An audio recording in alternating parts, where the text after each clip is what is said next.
Peter Crone, how are you? I'm excellent, mate. Nice to be with you, Simon. Peter, I'm thrilled to have you on.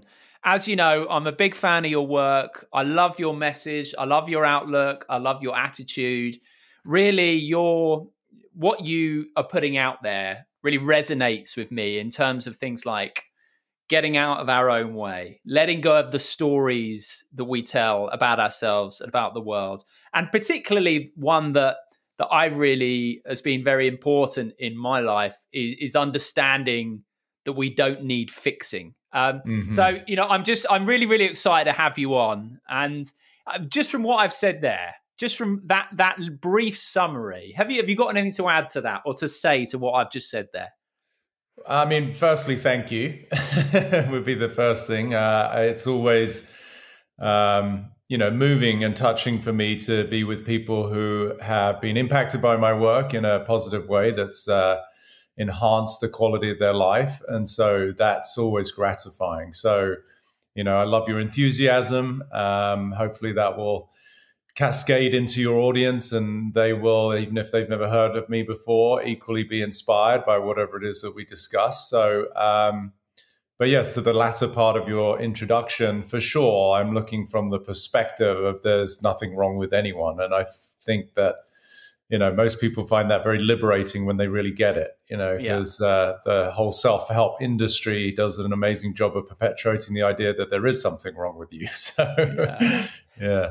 But it's interesting because I feel like there's no way, what's the expression? No way through but through, if you like. And I think, for me, understanding about that I didn't need fixing, I think I needed to go on the journey to try and fix myself to understand that I didn't need fixing. Correct. Does that resonate with you a bit? 100%. Yeah. The quote I use, I write in quotes, and I'm sure you've heard many of mine just by virtue of hearing my podcast. I say, there's always somewhere to get. There's always somewhere to get to until you realize there isn't. Yeah. So I sort of speak in these Zen koan type, forms, and so there is always something to work on until you realize, there isn't anything to work on. Now that doesn't, therefore mean that we just stop living and we sit on our laurels. There's always room for expansion. But as it relates to some sort of deeper seated sense of insecurity or inadequacy, that becomes reconciled. And that's, that's freedom, that's liberation. Then it becomes much more a journey of exploring one's potential versus trying to fix one's imperfections. Yeah. Exploration v control and v trying to prove and all that kind of stuff. And that's something I really want to dig into. But let's start though, Peter, with your story and how you've got to where you are, because it's a fascinating one. I mean, it's been an interesting journey on a number of levels. Yeah. And, and it started, well, first of all, I got to say, I know you've been in America for a couple of decades. I've got to tip my cap to you. You've held on to your English accent remarkably well. So congratulations on that. Thank you, darling. But you had a tough start, and most obviously with your parents. So can you just tell me share the story of what happened there, please? For sure. And thank you. It's always, again, touching when people are curious to hear my background. Oftentimes people just want to get information for themselves and not necessarily that interested in whoever's speaking in terms of their own background. But yes, we all go through our trials and tribulations. So by no means do I want to denote myself as some kind of special case, but it was definitely a unique childhood. My mum passed of cancer when I was 7 years old. So for a little boy, you can imagine that was obviously both trying but confusing. There's not really much a 7-year-old can do in terms of processing the death of a parent and really understanding it, especially from cancer. And I know she had been sick, for a couple of years, sort of from when I was about 4 or 5, and they were doing everything they could. But nonetheless, that was, I feel like, a pivotal point in my life, maybe in ways that at the time, and for certainly many years after, I didn't fully comprehend. And then I think, the real turning point for me was when I was 17. My dad worked on what, our fellow Brits know as the ferries. going from Dover to Calais and Dover to Zeebrugge in Belgium. And he went to work one day in 1987 and never came back. It was the Herald of Zeebrugge, the disaster that happened with the then Townsend Torresen. But that was really, I would say that was a much bigger moment in my life than my mum dying, because he was then my only care provider, shall we say. Like I was the only child, so I didn't have siblings. And that was a real kind of cosmic slap around the face, not really understanding the nature of life or why, and all the questions of like, why me, and this isn't fair. And by no means was my dad the only one affected in my family. There were hundreds of people who died. And I had become incredibly close to my dad, as one would imagine, just by virtue of the decade of the two of us, subsequent to my mum's passing. So there was such an incredible connection there. And he was such an extraordinary man. Like I couldn't have asked for a better dad, who was loving and never hit me. There was no berating. He wasn't mercurial with his emotions or his attitude. He didn't scream or shout at me. Just a very, cuddly teddy bear type man who just adored me. And I can only imagine the pain that he'd gone through for his wife to pass, and then to sort of be left with his son who he adored. And that was the channel for his love and adoration. So you can imagine I got a lot of it. So that was definitely a unique experience for any child, but nonetheless was obviously formative in the man that I became. So it led to a lot of spiritual sort of conversations and deeper dives into the nature of life. And as I said, it really became the foundation upon which I built my own persona, my career, and a lot of surrender and acceptance to the nature of the uncertainty of life, which for a lot of people is very scary, but once embraced is very liberating. Yeah. A lot of people say, don't they, that pain is the greatest teacher, and it sounds like for you that's very much been the case. But when, for example, your father did not come home, how would you describe how you felt and how that impacted you at that time over those next year, couple of years, such important years as well, sort of 17? Yeah, it was tough because at the time I was doing my A-levels, I was in the sixth form, and obviously British, I don't know what's going on with education nowadays. I'm showing my age. Hasn't changed. Okay. It's still terrible.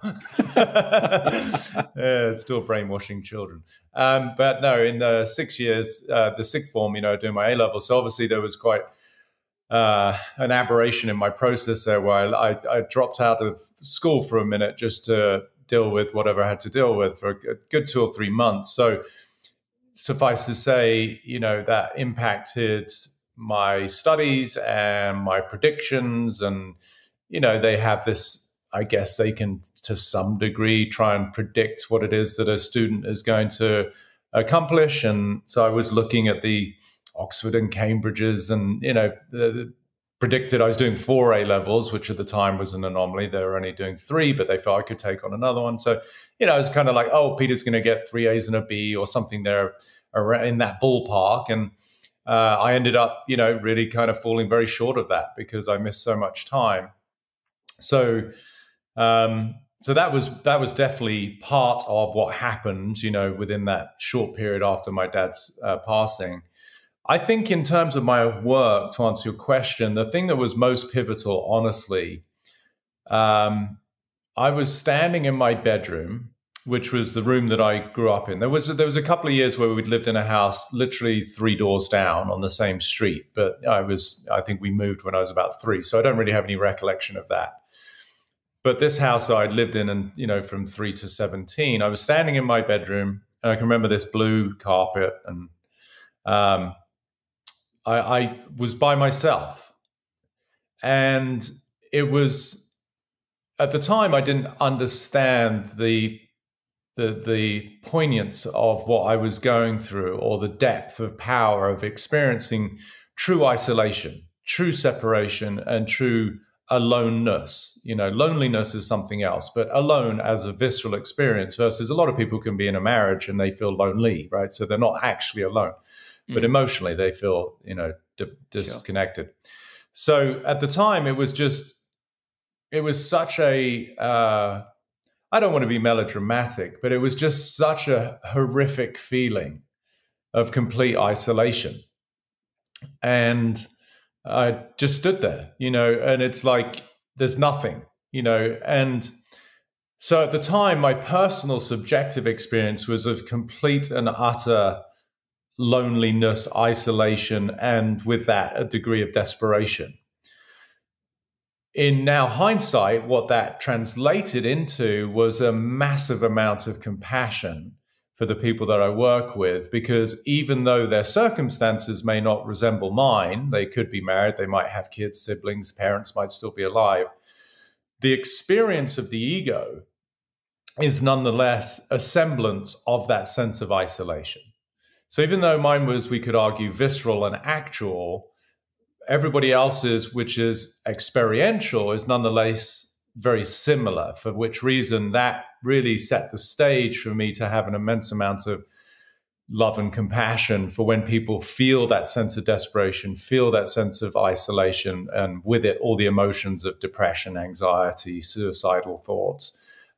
It was pinpointing that experience of a human being, which is the I that we think we are, that is separate from everything else. So, and just quickly, I don't go too deep at this stage, but you just said there, in the I that we think we are, separate from everything else, and the stories we form are all around this I, or the me. Yes. Do you think the suffering that most of us experience, beyond let's say the pain that is inherent in life, is born of that identifying with that I and the feeling of separation, the feeling of being separate? Yeah, 100%. And you articulated it beautifully. And I know from what you've discussed, you've done a lot of work in that realm, or whether we call it non-dualism, or understanding the difference between sort of an identity or a persona that we think ourselves to be versus the essence perhaps of who we are.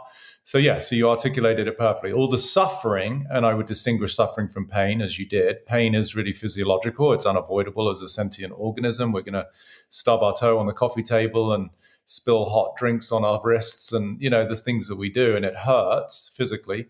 But what I'm really eradicating and getting rid of for people is suffering, which does belong, I would say, exclusively to the idea of ourselves. Yes. Okay, we'll get into that again in a bit, but let's pick your story up, because back in the bedroom. We've left you. We've left you back in that bedroom by yourself. So moving forward, I know you're a very talented sportsman. I know you've coached tennis. Quick question: Is tennis your favorite sport? Favorite? I don't know. It's definitely in the top 5. I'd say, it's sort of on any given day, it's between tennis, golf, skiing, and table tennis and pool. But I'm not sure pool really qualifies as a sport. But I'll still take the money off. Yeah, that's a drinking activity. Yeah, absolutely. I know you're a very talented sportsman, and you ended up at Loughborough, the university for people who are sporty, in a nutshell. I know as well, having done my research, that your nickname was Perfect Peter. Is that right? Yes. Yeah. Which I think, which is revealing in and of itself, because so there was an armor there, right? The Perfect Peter. That was an armor, was it right? Yeah. Correct? Yeah. It was a compensation pattern, and not one that I'm proud of, but at least, again, from my perspective of compassion, I was doing the best I could as anyone, trying to survive. And perfectionism is, it seems pretty ubiquitous on the planet, something that people grapple with, Yeah. So you were at Loughborough, and you were studying, I can't remember the name of your course, but it basically is about the body and how the body works. And what's the actual name of it? Human biology. And then I also added exercise physiology. Yeah. Right. Right.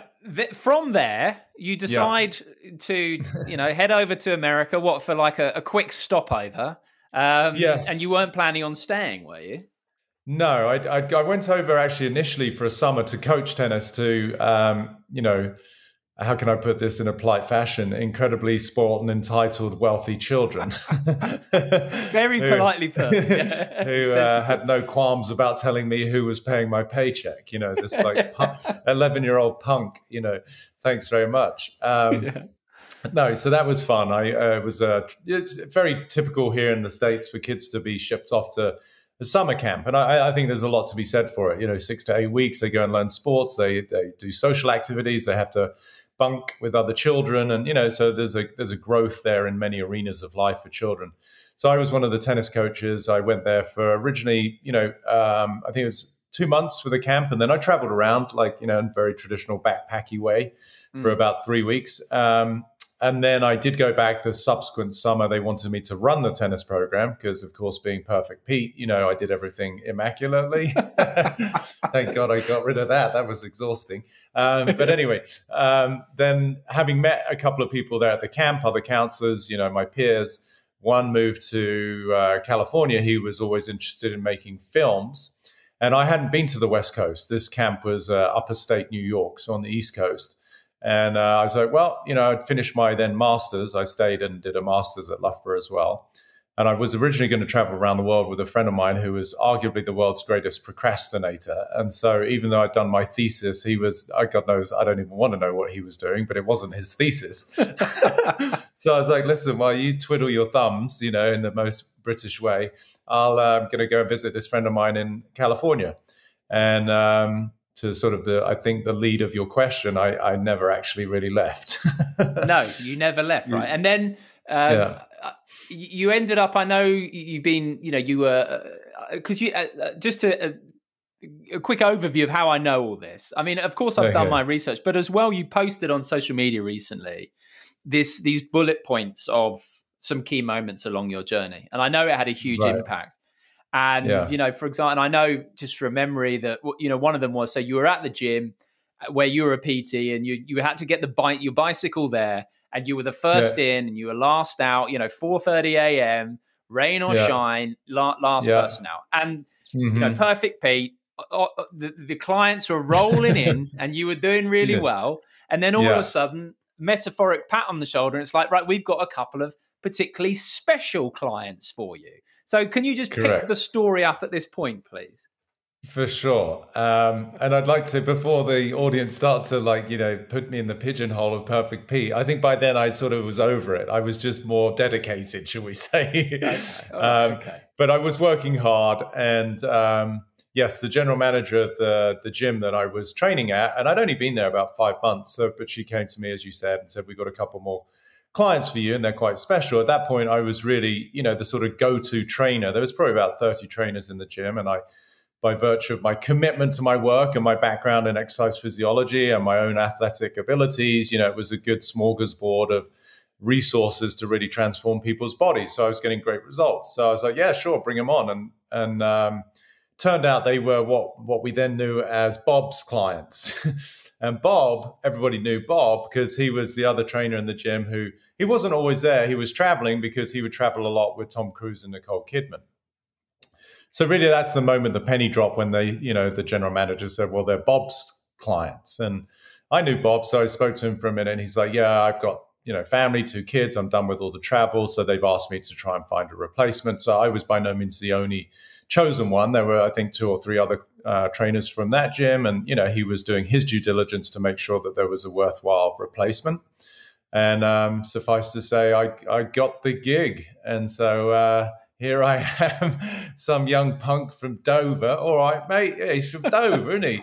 No parents, end up in LA. And now I'm traveling around on a G5 jet with Tom Cruise and Nicole Kidman sculpting their abs. It's like totally typical journey, right? Yeah. Like I said, it's been a pretty bog standard one thus far. Right, did boring.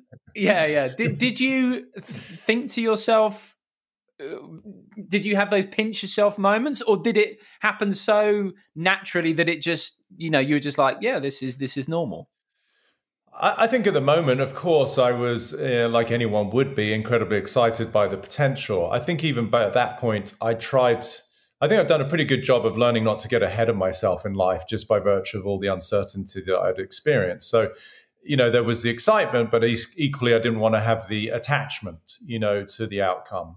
So there was a degree of like, wow, this is crazy kind of conversations with whoever my friends were at the time. And I think the way that it unfolded too, I had 3 interviews before I even met Tom. And then I met Tom. He was shooting Jerry Maguire at the time. So I went to the lot and, he asked me to take him for a workout and that went well. And then I sat on his, bus, I guess, like his personal bus, and we started talking logistics of money and when would I be free and can I fly to New York tomorrow to meet his wife? And, the way that world introduced me to a different sort of, the logistics, the operations of that kind of level, because it was 20 minutes from where I lived at the time, which was, excuse my French, but a bit of a shithole, that I was living on the carpet for the first year. It's amazing how things change. But so within 20 minutes of leaving Tom, having had this workout interview, talked some numbers, I get home and at that point, again, I'm showing my age, but there was a fax that had my whole itinerary of my flight to New York, where I'm staying, my contact, people there. And, there was just a level of efficiency that I had aspired to throughout my life, but it was in action. It was the actual demonstration of it. So those were some of the pinch me moments, but in a way that really resonated with me. So it felt very natural. At no point did I feel like I was an imposter or, over my boots or whatever they say. It was, it was a very, very natural integration, and yet something that I feel incredibly blessed to have got to experience. Tom's known for his enthusiasm. When you were speaking, and you said that he said, take me for a workout. I sort of had this image in my head of perhaps like a sort of Top Gun volleyball high five moment, something like that. Chest bumping. But between us, Peter. So what's he like? And what are they like between us? Yeah, just between you and I, no one else. I love him to death. He's a beautiful human being. I got nothing bad to say about either of them. I feel very fortunate to have got a bird's eye view and a fly on the wall view and everything in between of a life that they lead, that they've curated and they've worked hard to, obviously they're not together now, but that they worked hard to create for themselves. And flying on private jets to, big villas in Monaco and, actually Morocco is where we went on a holiday once. But in Monaco, if you want it, it's fine. I mean, it was just amazing. We did Eyes Wide Shut with Stanley Kubrick, which brought me back to London, which was amazing because I got to see all of my idiotic friends from university who still procrastinating, still drinking way too much. Yes, it was an amazing experience. Great people, very enthusiastic. What Tom taught me particularly was just an extraordinary level of dedication and commitment and professionalism with his craft. There was nothing taken for granted just because of who he was. His preparation for anything that he did was impeccable. And same with Nicole. They were just really, they were students of their industry perpetually, but yet they were masters, and I loved to see that there was no sort of, whatever, let's just sort of mail this one in. Who cares? I'll pick up a few $1 million and thanks very much. It was, they just lived great lives. So very fortunate. And perception, the way we perceive things is obviously a key element of what you talk about and this whole stuff. And obviously, how, just very quickly, people say perceive someone like Tom Cruise in a certain way. How different are perceptions that people tend to have of people like that from the reality? I mean, that's how long's a piece of string question, isn't it? Because I think there's going to be, some people out there in the world of, whether we call it celebrity or notoriety, that I would like to think are pretty authentic. And so for that reason, you're, as a viewer, as a fan, as a member of a cinema audience, you have a connection. You feel like you do know them as a person. And then I think at the other extreme, you do have people who, for the most part, it's a complete front, and it's total pretense, and it's pretty ugly what goes on behind the scenes. And I think we see that. I think we're seeing it today in politics more than anything. These, I would call, tyrannical leaders who are sort of under the auspices of their narrative of doing this for our good. I don't think it is, So I would say Tom and Nicole are much more at the authentic end. So I'd say there's a much greater resonance between how most people probably perceive them and who they are. I think that, they're just good people living their lives, and they want to keep some things private, like the rest of us. But for the most part, they're just genuine people. Nice. Right. Yeah. So you've done, right. That's covered your story, right, up to the point at which then, so you're jetting around with A-listers, you're getting your Monacos mixed up with your Moroccos. I mean, it's anything to begin with them. We're operating at that level, right? Yeah. And then you, so now, I mean, your moniker is the Mind Architect. And actually, I think of it, and tell me to shut up, but more of a sort of a mind disassembler in some ways, like a mind absolutely. Excavator, but it doesn't have quite the same ring to it. But so how did you make that switch? And then part two to the question is as well. No, just start with that one. How did you make the switch? Okay. I think, without getting too poetic, like our soul always knows that there's some transition pending. And so even I had a great gig with Tom and Nicole, and I certainly knew that there was a little bit of unrest in the family, between them, and could have maybe predicted their separation. And so it's not that I wanted to avoid that, but I could sort of see a natural exit point for me when that happened between them, combined with a deeper feeling of like I had a lot more to offer. Not that that job wasn't, incredibly fulfilling and satisfying, but I was like, I'm my own version of Tom in a different industry. And I'd always been fascinated with the mind. I'd always, Nicole she loved philosophy. So she and I would talk much more at length than maybe Tom and I about the deeper questions of life, And so that was definitely some of the groundwork that led me to then my next chapter of my next career. So there was a what I call a seasonal transition. It wasn't like a overnight event. There were definitely a few months, couple of years.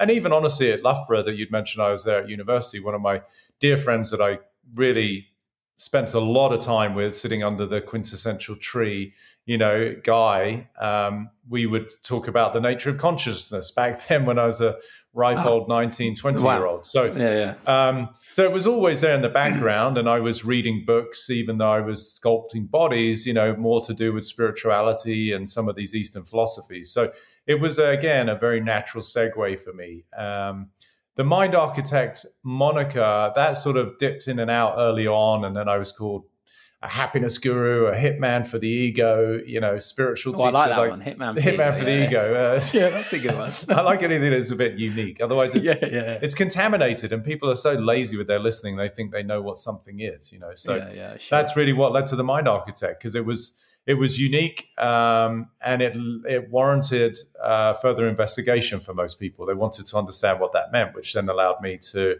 extrapolate so that they didn't just live on assumption. Right. So let's then talk about what you do. So so you've been doing it now for sort of 20 years. So to what degree is this right? I mean, it's like we touched on earlier, you lead people home, if you like.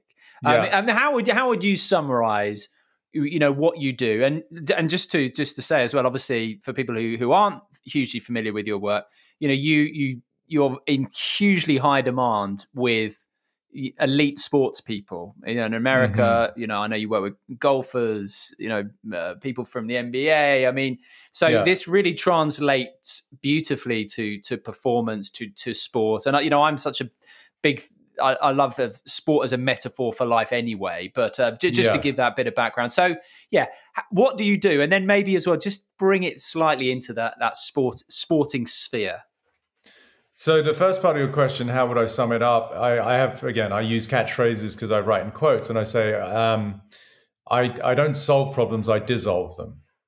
So that's to your point about leading people home. So my work is very much a dissolution process. Like I would assert that the human part that we touched on a minute ago, the I that we believe ourselves to be, is a construct that gets formulated during our formative years as children. So really we're a walking conversation, which is, perhaps a lot for people to comprehend, having maybe never heard of me, but they're like, wait, what did he just say?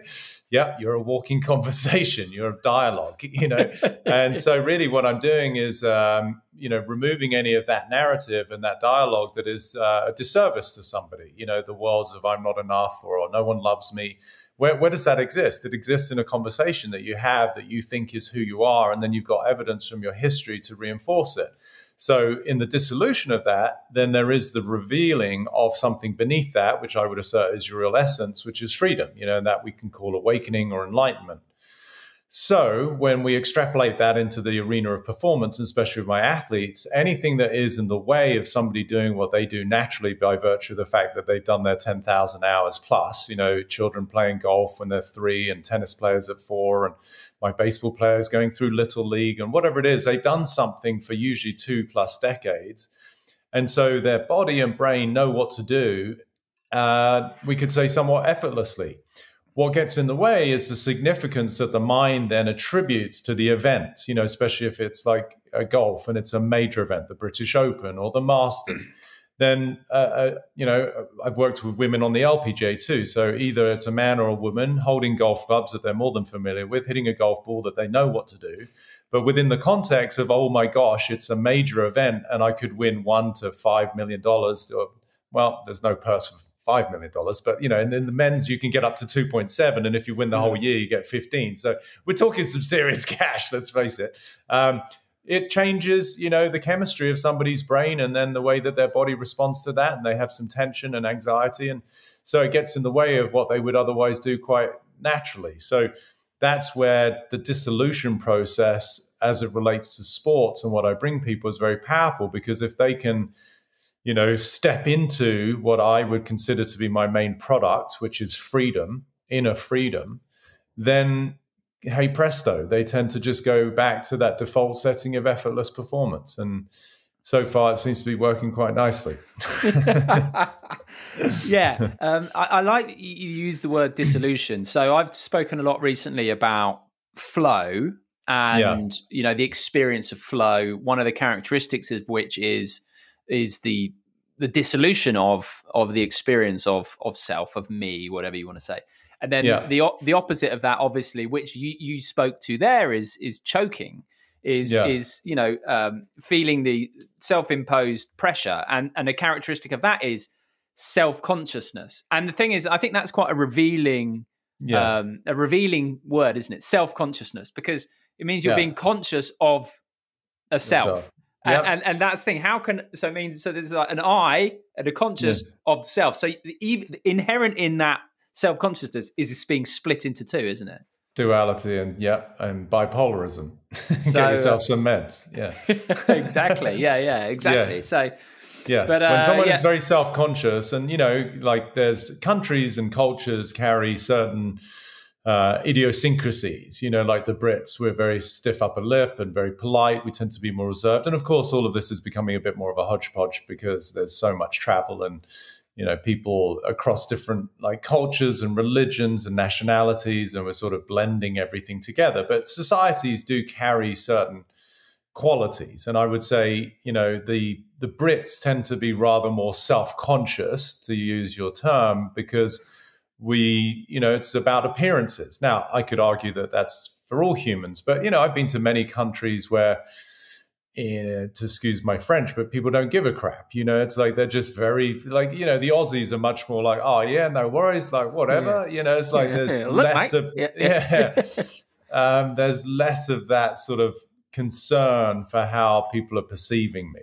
Usually because they're just so drunk, they don't know. So anyway, so yes, the Brits, I think, can relate to that sense of like being concerned for what other people think, and it's very tiring. It's exhausting, and it's as you're aware, it's a survival mechanism, right? as any organism, our primordial incentive is to sort of, or our imperative is to stay alive and to survive. And so we're going to be, for the most part, as a primal pattern of protection, very aware of the people around us, our own surroundings, because we want to survive. But once you get over that, it's, boy, is it very liberating. Absolutely. Now, I often use a bit of a baby analogy, and I know you do too. But so mine always goes that, when a baby pops out, right? Okay, putting their parents to one side, right? If you and I were brought 10 newborn babies, like, it's immediately obvious that no one could be any better or any worse than any of the other, and they're perfect as they are, right? And so that just that isness of them, the fact that they just because they exist. So can you just then explain to me how you understand how we go from that place where we're entirely unselfconscious, we'll soil ourselves in polite company without without taking a breath. How we go from that to then starting to create these, I think they've been called like guiding fictions, these stories about ourselves. We are unlovable. We are unlikable. We are whatever they may be, core shame. How do we, what is that process? How would you explain it? Well, the first thing I want to address, there's two things, right? So nothing wrong with soiling yourself, first of all. Let's get that out of the way. Because that's going to happen to the best of us as we get older. But yes, for a baby, there's definitely no concern about it. Like, God bless them. And it's subtle, but I think, because you're obviously articulate and you understand the I don't want to say precision, but the impeccability of my work as it relates to language. So you said, there's these 10 babies and they're perfect. So I would just get rid of that. I would lean more into the isness, that they are there. Yeah. Because perfectionism and the language of perfect is a subjective experience. There's no such thing without a viewer, without the observer. So there's 10 babies. So then we get into the nature and the nurture conversation. So as far as I'm concerned, because you're asking me and it's my assertion, it's not like it's a fact, there's a couple of things that happen. From the spiritual perspective, my assertion and the way I look at it is that each of those babies, even though they may look very similar in terms of size and appearance, and they can't drive, heavy vehicles and make, gourmet dinners and, but nonetheless, they do carry with them certain codes that we could argue, without getting a little too esoteric, are from whether you call it previous lives or their incarnation that they're here to reconcile. So whilst one baby might struggle with self-value that we can't see currently because they don't even know their name, let alone their nationality or religion, or the fact that they're not very good at, geography or something, another baby might struggle with a sense of intimacy because they don't feel that they're lovable. But that baby, may have a sense of confidence about who they are and the way that they can perform, but they don't feel connected to others. Conversely, the first one that doesn't have a great sense of self-worth in terms of their ability to perform, but nonetheless finds, relatively natural to connect with people and has successful relationships. So I would assert that every human being arrives with their set limitations.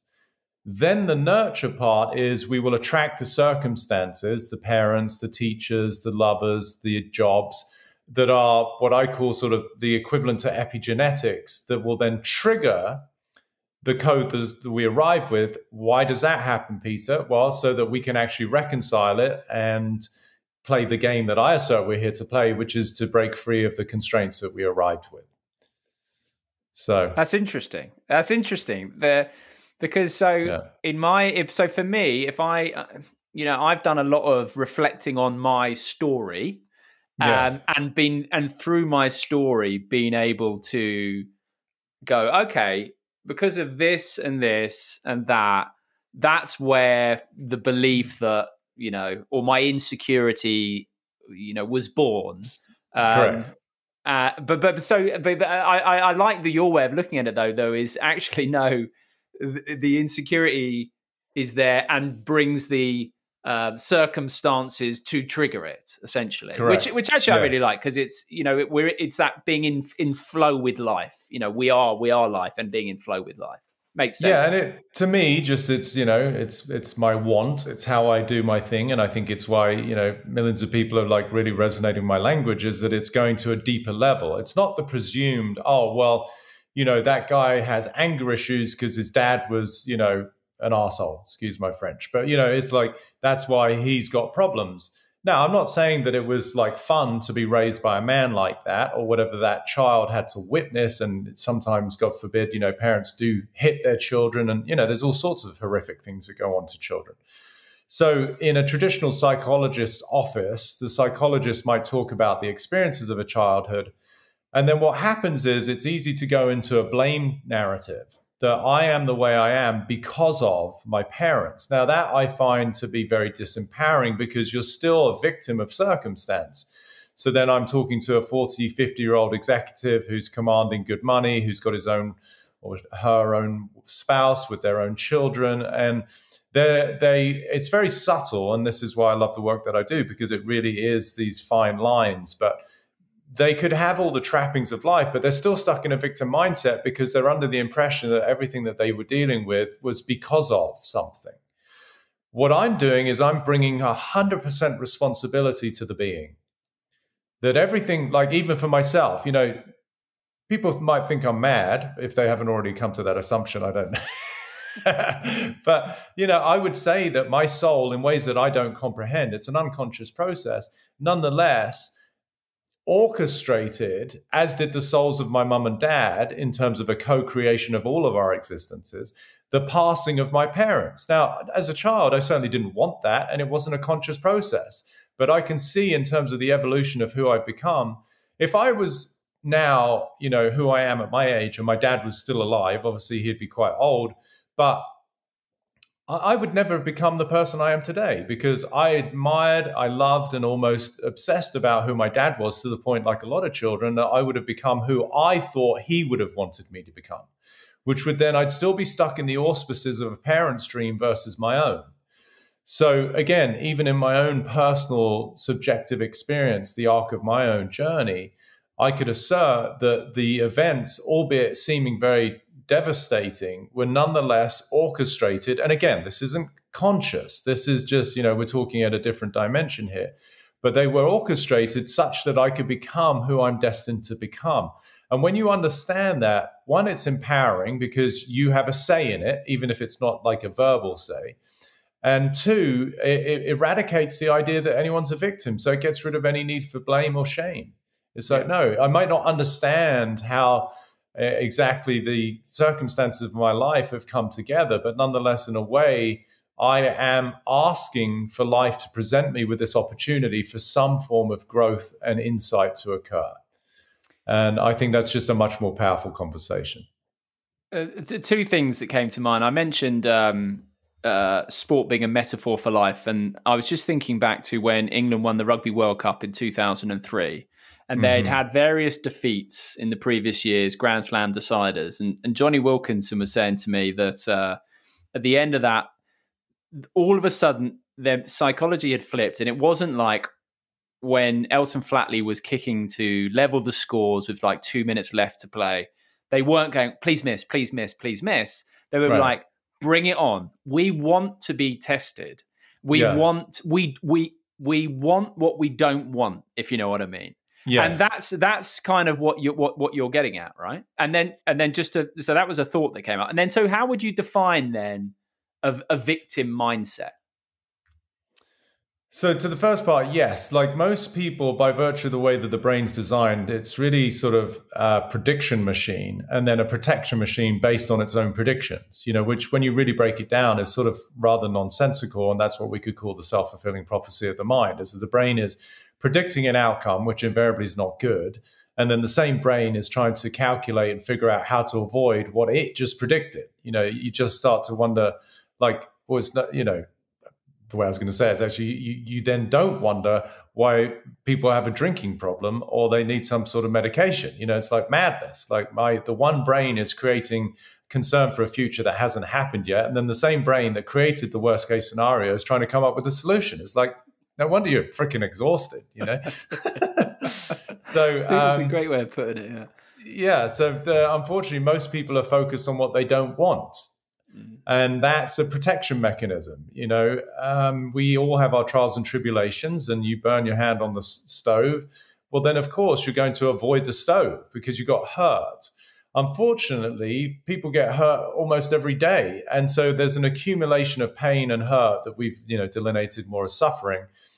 And the suffering is the thing that gets perpetuated because people want to avoid that. So they're in a relationship, they fall in love with somebody, doesn't work out, they cheat on them, they leave them, whatever happens, which is occurring every day for millions of people. And then, of course, the next time they go into a new relationship, there's complete intrepidation, So now they're like worried, and rightly so from the human perspective, that they're going to be hurt again, not realizing that this is a human being who they haven't been with. They themselves are a different person. It's a different time in the universe. And so everything is actually brand new, other than the fact that they've got a memory that is still, unprocessed, for which reason they're doing everything they can to try and avoid it being relived, not knowing that they're constantly reliving it by virtue of the fact that they're still holding on to it. That's the madness, right? So that's the thing that I'm undoing, which again is why perhaps I'm most sought after as I am, because people want to be free of the madness of their mind that's creating all of this suffering, angst, and then all of the escapism that then cascades into their life with alcohol and God knows what else that they're trying to do to numb the pain, So that's, yes, that's the difference between focusing on what you want versus what you don't want, to use your example of the rugby. And that's something with my athletes for sure that is one of the main things that we'll look at. I had an NBA guy who had one of the worst league average for free throw shooting, which is, you get fouled, you go to the free throw, you basically get a free throw at it. And it's a pretty relatively easy point for a professional. And the average was about 76% for the league, and his was about 35%. So, not too good. And suffice to say, whenever he was standing there at the line, he would get very anxious about missing, because that was his history defining his concern for a future that hadn't happened yet, informing his present state of anxiety, create tension, that changes his physiology. And then he's not throwing like he would in a warm-up or in a practice where there's no perceived outcome of any significance.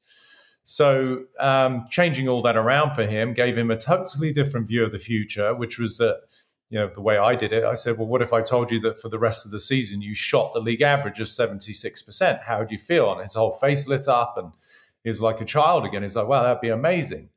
And I said, well, what I just told you is as real as the one you're worried about. It's just they're both made up. We're still sitting in your kitchen.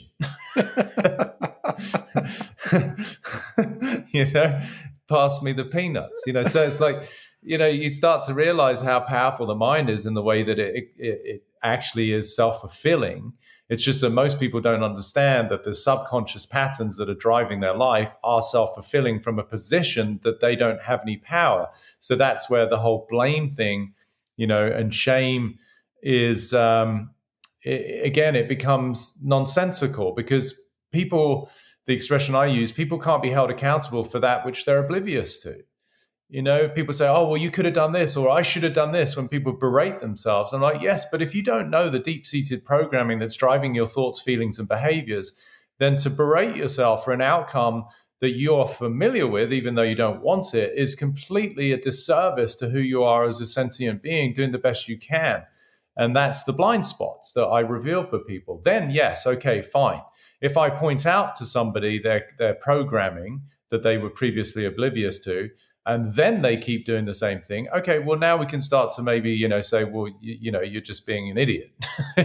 You're being irresponsible. And again, I'm with jest, because, of course, these things take practice. Just you take a Formula One driver who may struggle around a particular corner because he doesn't know something about that particular, the physics of that, the tires, the ability to grip, the angle that he came in.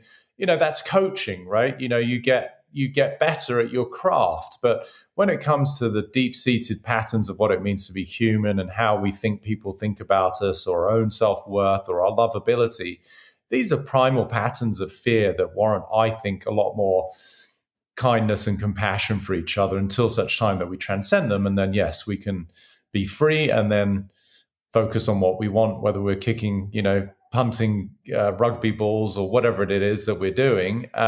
It becomes a process of creation versus reaction. Yeah. So the patterns that we all have that tend to repeat themselves, and everyone, I think, can relate to this. They have something that will just keep happening in different forms in their life. For me, it happened in my relationships until I think one day I wrote down the names of various people I'd been in relationship with and thought there's definitely one factor that is common to all of these, and that's me. And that was a real revelation for me. But but so underneath the pattern, though, it is a belief, let's say, like of I am unlovable or whatever. So how would you facilitate someone getting to grips with their pattern and uncovering what is underneath it that's driving it? Personally, the way I start with is, again, it may sound a little bit woo-woo and maybe people will think, oh, he spent too much time in America, but I start with love, which is accepting someone for where they're at with whatever their pattern is. Because as I said earlier, people aren't consciously ruining their lives. There's something behind the scenes that's driving these patterns. So first of all, I start with love and acceptance, which I think is why people find it very easy to talk to me, because there's no judgment from my energy.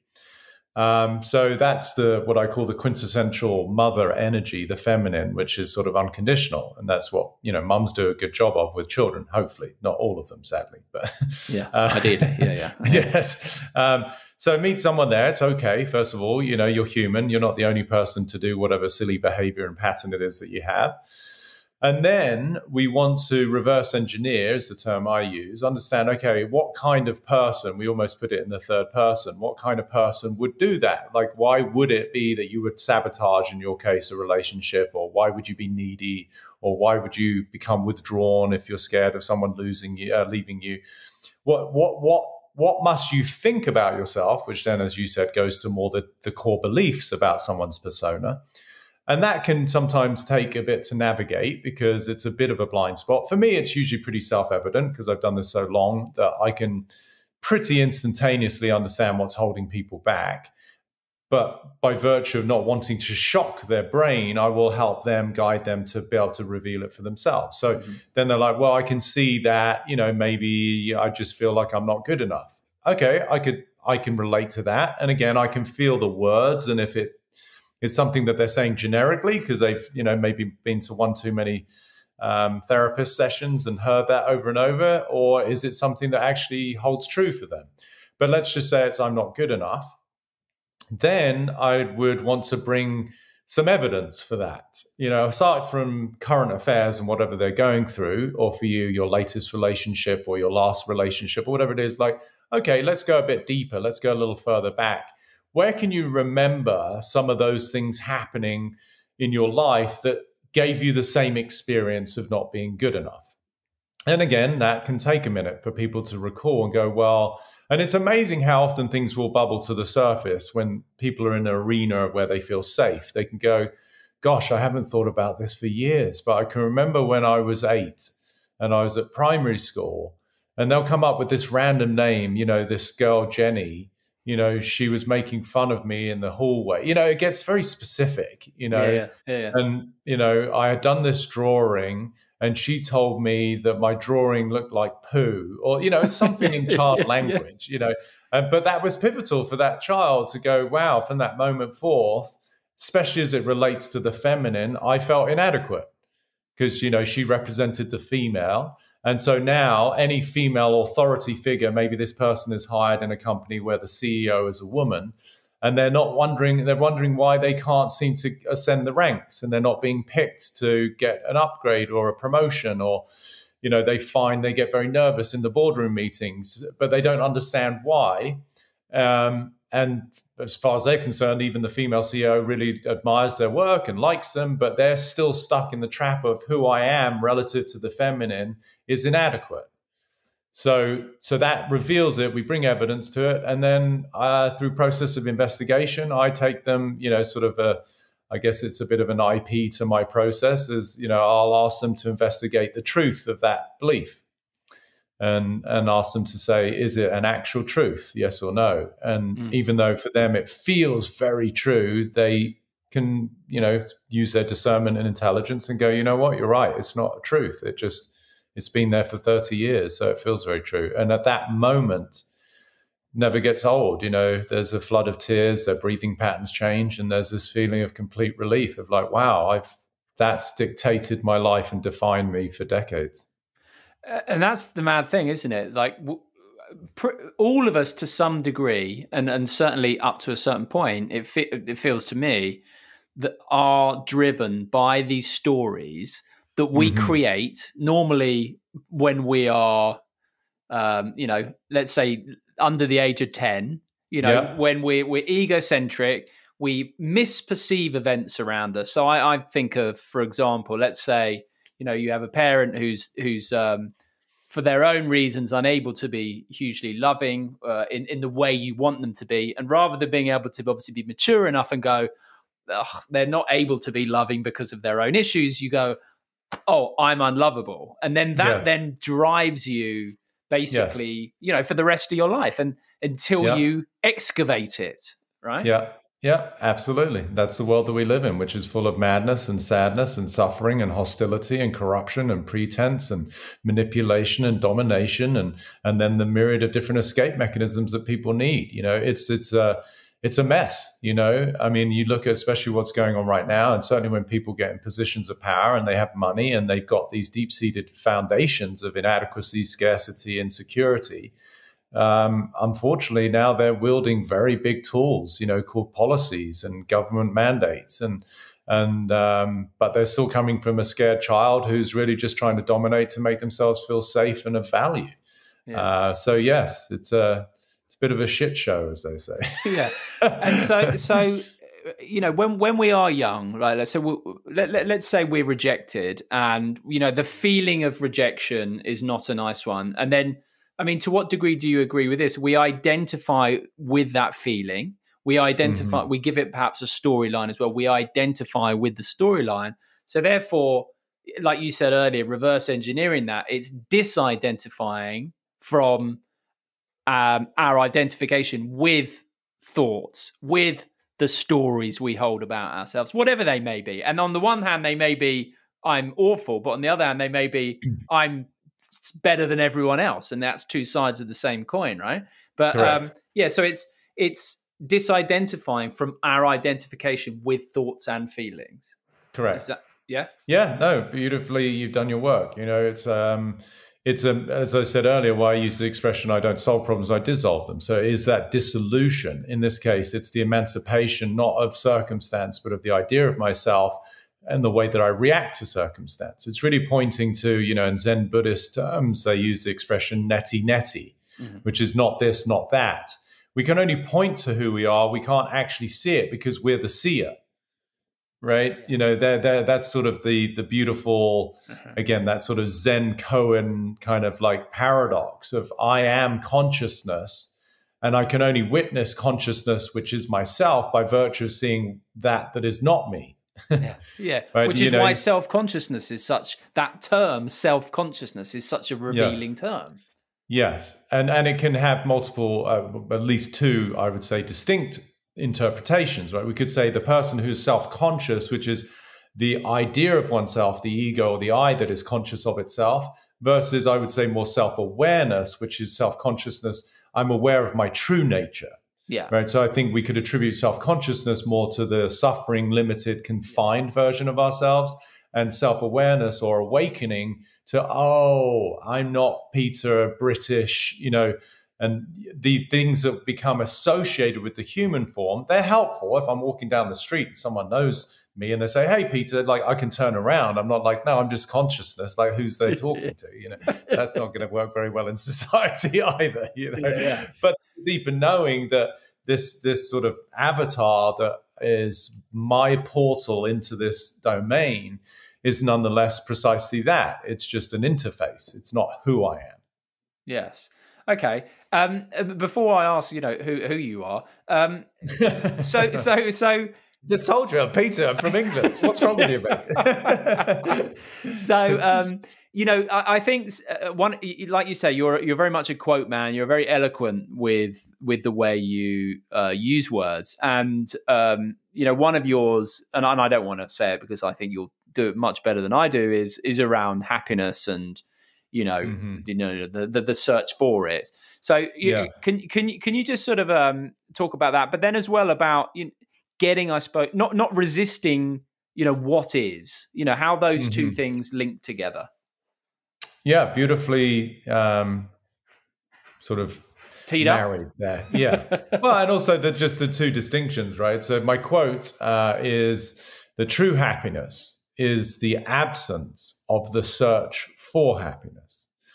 And why that ties in, I think, marries beautifully your distinction about resisting, is that even over here in the Declaration of Independence, there's the pursuit of happiness is sort of part of that constitution that they put together. And the presumption in that is that what I want, what anybody wants, what anyone is looking for is where in our future, right? The pursuit of something. Now, what that does in a very subtle way, and listen, I am incredibly prolific as it relates to pursuing things for the sheer joy. I'm an entrepreneur, I'm creative. But if it's to relate to my quote unquote happiness, then I'm also perpetually going to be in a state of mild to severe unhappiness. Just ipso facto, right? If it's the pursuit of happiness, I'm under the impression that my happiness is in the future when one day, I've got the perfect partner, my house is finally cleaned. Won the Masters, Won the Masters for sure. You got to include that. Even if you've never played golf, it's still on the bucket list. And I've got the, exquisite quintessential six-pack abs, then, that's when I'm going to be happy. Well, all that does is, again, perpetuate suffering, because it's saying that where I am, I'm not happy. And more insidiously, that what I have is not what I'm meant to have. Like this, the undercurrent is that the circumstances of my life aren't the way it's supposed to be yet, but I'm getting there. Even the expression I'm getting there perpetuates this sort of relentless pursuit for something that is this idealized future. And that's exhausting. So that's why I came up with the quote when I realized, wow, I was playing the same game where I was under the impression that Peter, our future version, that's where it's going to be amazing, and like, oh gosh. And this is why even retirement, it's just such a proverbial carrot of like, finally that's when we can relax and we'll spend more time and we'll finally, plant the tomatoes and, we'll get to spend some more time. No, you can barely freaking move because you've lost all sort of mobility by virtue of the fact that you've been in an internal state of suffering. You've used whatever forms of escape, whether it be alcohol, medication, or marijuana, to appease that, which is sort of deleterious to your physiology over time. And then by the time you retire, you're both resigned and sick. And there's not much you can do at all but go, what the hell was I doing working all that time? So, So I mean, listen, it's great for business, for the people that sell all of these promised lands in the future. But as it relates to being a happy, content, at peace human being, it's a complete disservice. So, the absence of, the search for happiness is true happiness. And I'd say that also can only happen when there's the absence of resistance. The life is the way it is. That doesn't mean it's great. And I'm not saying that the circumstances, certainly right now, that people are going through are easy. But to resist them is now you've got difficult circumstance and your own personal resistance. That's a double whammy. How about you just deal with the circumstance and not beat the shit out of yourself and blame life? That absolutely gives you a bit of, I mean, the game does seem to be for most people is right. I'm gonna at some point line up everything in the world outside of me, and then inside I will feel happy. once Yeah. everything outside is lined up in a way. But everything Yeah. outside is always perpetually changing. Nothing stays the same. You only have to look in the mirror over Yeah. COVID. I've got a bit grayer over here. I mean, I looked at your videos. You didn't used to have a few grays in your beard, a few years back. So things are always changing, right? So Yeah. Yeah. it's at some point, surely people. Well, sometimes it seems people get to that point where they realize, do you know what, that is not working. I Right. can't keep shuffling the deck chairs out there to feel better Yeah. inside. At which point, then it comes back. And you said earlier, love, right? And I know you talk about self-love, and you've used that beautiful analogy of the parent, because I think if people think of love, often they'll think about romantic love. And that Yeah. is, but that's conditional, right? Like if I Mm-hmm. cheated on my other half, I'm fairly sure she would dump me. So it is to some degree conditional. Whereas, Mm-hmm.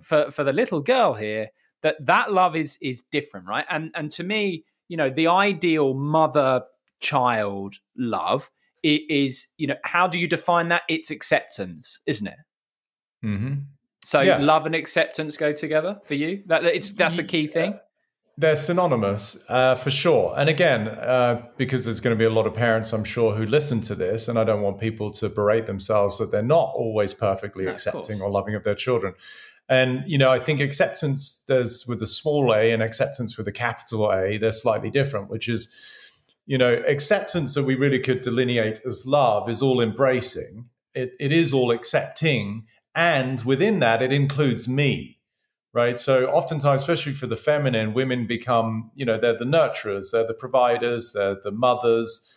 And I think there's a misperception that love is sacrificial, right? They have to love. And oftentimes women become overly extended by virtue of the fact that they're very loving of their spouse who's maybe a grump and doesn't acknowledge them, or a child that is disrespectful. But the mother just keeps expanding her capacity to love until eventually she has a nervous breakdown, or, it's too much. So love is inclusive. So I would say that the love includes her and her own preferences. And, I've got a couple of clients I've worked with recently who've really really got it. Like they're like, wow, I'd never included me in that. And it's completely transformed not only their view of themselves, their health, but also their relationships. And sometimes, we could say maybe from the outside view in a negative way, because maybe the relationship ended because they're like, wait a minute, I'm with a man who just doesn't honor me at all. And that was my fault because I didn't honor me, which was the absence of self-love. And I attracted a man to reflect that. So it's a win-win at the end of the day. The relationship the form ended because the woman found a sense of self-value. And for that reason, wanted to be with a man who could also meet her there. So love, I think, is very misunderstood. As you said, tends to be collapsed with romance. But love is, I would assert, the most powerful energy in the way that we relate to one another, from a perspective of, I accept you for who you are, with everything that's gone. I don't know what you've been through, the cross that you're carrying, the burdens that you have. But from a perspective of love, I can accept you for who you are. And because I love myself, it doesn't mean that I'm going to invite you to come over and spend Christmas with me. I still have personal preference, but there's no judgment. It just gets rid of the sadly replete form of judgment and wrong making that we have in society, which we see especially here in the States with all the BS about, racism, and just any energy that is in any way derogatory to another being, to me, is a sign of ignorance. Yes, I agree. So to kind of summarize then, I mean, I always, to come back to what I said at the start, I spent many years and spent a lot of money trying to fix myself, did a lot of funny things. And then I don't even know when I clocked it, but, at some point along the way, it kind of, I realized that I was barking up the wrong tree. And it's, and it comes back to acceptance. And then what I've found is, when you're able to accept yourself, which is a bit complicated because it's not really necessarily, it's really a mind thing. It's not really something you do. But the more you accept yourself, then everything starts falling in place. Like it's much easier to accept other people. It's much easier to accept events. It just, that accepting cascade, just like you say, just goes, So could you just... Beautiful. Could you just speak to that a little bit? You know, because that's I think the key message. I think really is around acceptance. Yeah, again, I think you articulated it beautifully, which is it's almost instantaneous. Like I like to use metaphors. I think it's helpful for people to have ideas, visuals that they can refer to. But as soon as, say, Simon steps in front of a mirror, there isn't a lag, in terms of when the vision or the reflection shows up. It's instantaneous, right?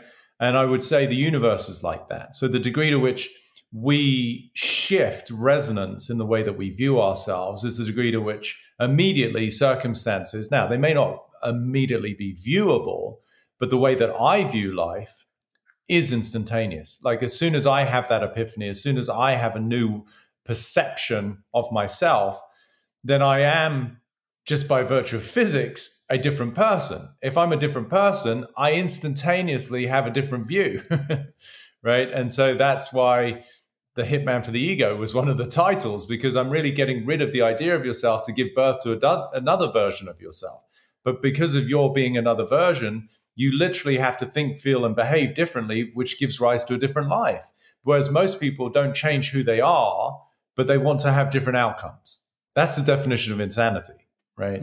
Doing the same thing over and over and expecting different results. So it really is the acceptance of who I am currently, understanding ideally, if you can, the deep-seated patterns that, contribute to who I am, and without judgment, seeing those which I like and those which are a disservice, integrating and discarding those which are a disservice, so that then I can certainly bring on board the things I do like, but step into a new version of myself, like the quintessential snake that sheds its skin. I become a new version by virtue of accepting who I am, not with judgment, because in judgment, you're going to do what you did, which is constantly try and fix myself, which is only the perpetuation of the idea of myself, versus going, oh, I can see why I have that tendency to be needy or, desperate in relationships or whatever it is. And that's okay. Accept it and understand where it comes from.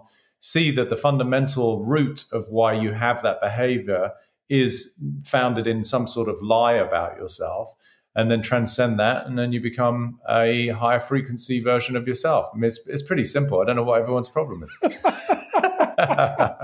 Oh, beautiful, beautiful. Well, listen, I mean, Peter, listen, I could talk to you all day, and it's a bit frustrating because I wanted to talk to you about Ayurveda as well, but we haven't got time for that. Maybe I'll, if you'd be up for coming on again at some point, I'd love to, pick your brains about that, because that's just a whole new way of looking, or not a new way at all, is it? It's a whole old way of looking at health from the other way around. But I mean, just to sum or finish. I mean, we've obviously, you may have even done it then, but for someone listening who perhaps has resonated with your message, and if you had just some words of wisdom for anyone being like, yeah, I need to get out of my own way, what would you say directly to someone listening who's perhaps feeling like that? I always like to say, the first thing I'd say is it's okay.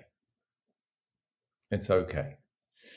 Because I think, to grant someone the permission, which ironically is not mine or anyone to grant, but like people love to hear it, is to give people the relief that they don't have to be different. They don't have to do anything, even in the way you articulated the question. I know it's just a question, but if someone says, I need to get out of my own way, the energy of need creates resistance, right? There's a pressure. I have to do something.